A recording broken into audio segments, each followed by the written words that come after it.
What's up, everybody? Welcome to Game Crunch. I've got a pretty special video to share with you all today. It's basically a cheese strat or exploit that I found during my first full playthrough of Zombies Ate My Neighbors.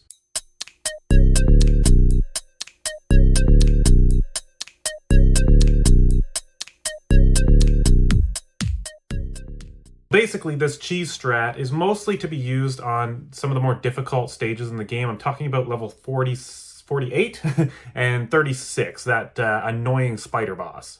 Looking online, I haven't found any guides about this. I haven't found any real posts. The only thing I could find is one guy on a Reddit forum kind of mentioned this a couple months ago, but I haven't been able to find anything in a guide or anywhere else, like any forums, anything like that. So I think it really needs its own video to help you guys get through this game. But before we get into that, if this helps you out, if you like this video, please like this video, share the video. It really helps my channel grow. I really appreciate it. But let's get into it. Let's explore this Zombies Ate My Neighbors strategy.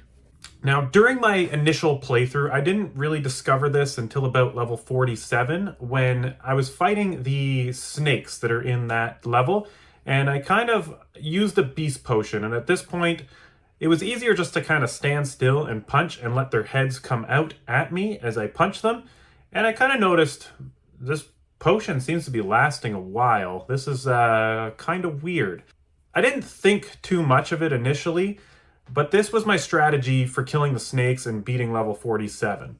I later changed to a rocket launcher strategy in order to save the potion, and I recommend if you're going to do that password run from level 45 to level 48 that you do save those rocket launchers.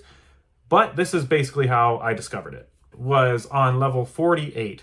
I started using a beast potion on the spider, and because the spider puts all those webs down and he doesn't really let you move around too much, I kind of had to sort of stay still and just kind of punch in place in order to really even do anything. I couldn't really chase him around. It was easier just to kind of wait for him to come to me and kind of walk into my punches. So you can see in the strategy here that I start to just kind of stay still and just let him walk into my punches.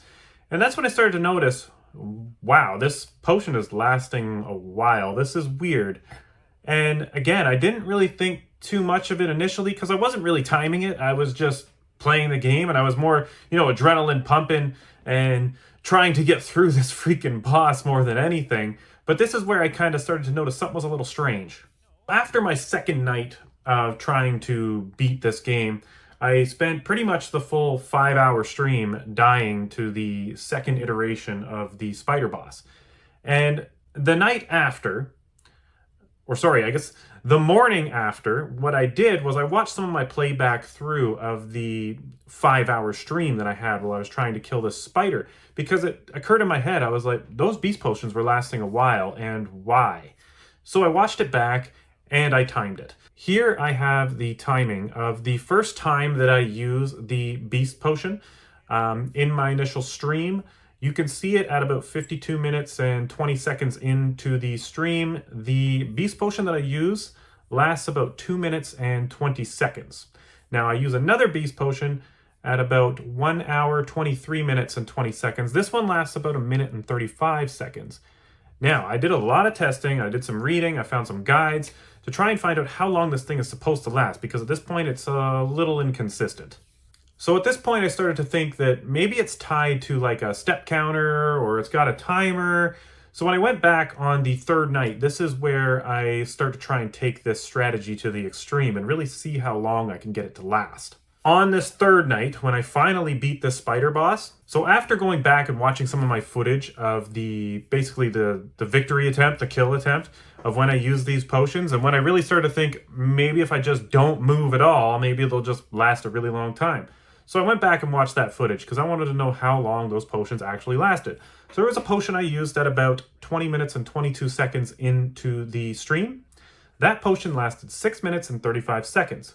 Potion number 2 that I used at about 44 minutes and 35 seconds lasted about 6 minutes and 35 seconds.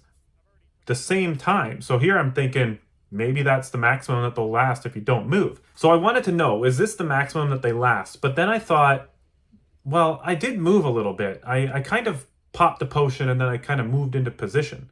Now this worked really well, but could it work better? So I pretty much put on my scientist hat and I said, all right, let's do some testing. Let's find out how long it lasts in different circumstances. So let's take a look at some of these circumstances. Initially, I did a no movement test, just standing there punching, punch in the air to see how long I could get this potion to last. I would immediately pop the potion and then start holding the punch button. On 2 separate attempts, I got basically the exact same time, which is 7 minutes and 15 seconds. That seems to be about the maximum that you can get the potion to last if you do not move. In that 7 minutes, if you do that against that spider boss, you will do significant damage to him. You might even kill him, or usually you'll find you'll take out 3 to 4 eyes, which then leaves him open to a pretty, I don't want to say simple, but a much simpler kill after that. I did 2 other tests. I did one test where I did not move at all. I popped the beast potion and I left it to see how long it would last if I just didn't move. I was curious, okay, maybe it's tied to a step timer. This test, the potion lasted 35 seconds, which is what I've read in guides that the potion is supposed to last. So I did one additional final test, and I tested the potion with moving around. So I went back and forth, I popped the potion, moved around, did no punches at all, and just moved back and forth to see how long the potion would last with movement, to see if maybe it was tied to movement. And I found the potion lasted 35 seconds as well. Then, this basically concluded for me that it must be tied to a timer, but for whatever reason, when you're punching, the timer seems to stop.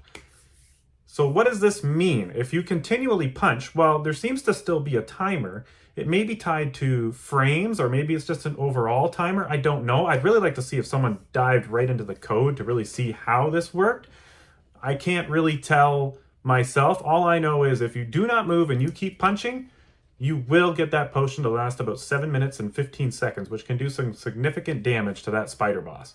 In conclusion, I want you guys to go out there, hold that punch button down, and beat the crap out of that spider and beat this game. You guys can do it. I know you can. Just get out there, hold the punch button. It will carry you through this game with this cheese exploit. I swear, you can watch my stream, you can watch how I did it, and you can finally say, I beat zombies, ate my neighbors. Get out there. This game has bullied us all long enough, our whole lives. So get out there, bully it right back. Thank you very much for watching. Again, if you really like the video and you like this strategy, please consider liking, subscribing the video. It really helps out the channel. I really appreciate it. And I'll catch you guys on the next video.